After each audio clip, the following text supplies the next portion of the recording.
Mata upo e fase furufitu. Ua whaasalaina papelonia o na o lana amio. Alu ifo ia. Ina e nofo i le efu.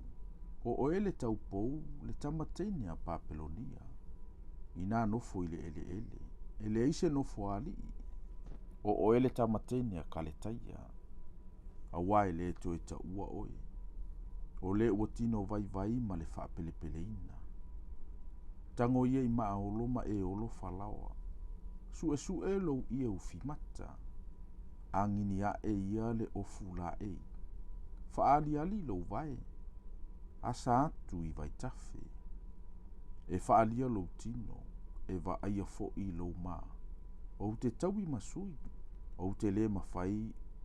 Ona ia tu mai se tangata. O le na whaatawina i tātou. O Yehova o aulo na suafa.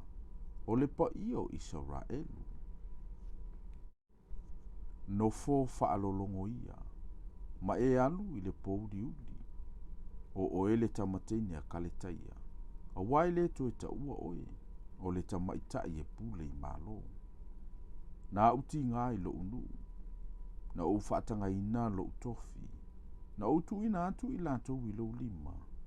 Na e lea lofa lava ia i lantou. Na e mantua wha mawhaina la wamo i lunga o toia ina. Na e whaiane foi. E whaia matamaitai e whaavavau.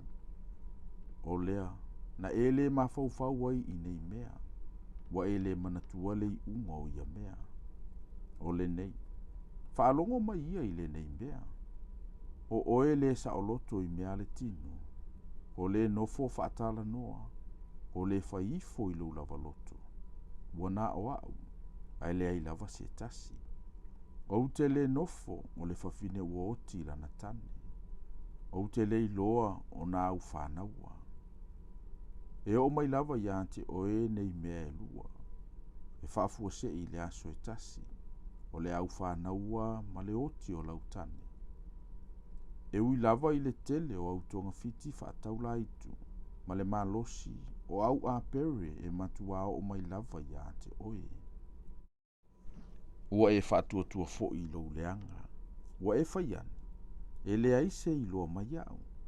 O lo poto ma lo malama. O mea lava ia ua whaaliliu e se inai oe. Ua e whaapea i fo i lo lava loto. Ua na o au lava.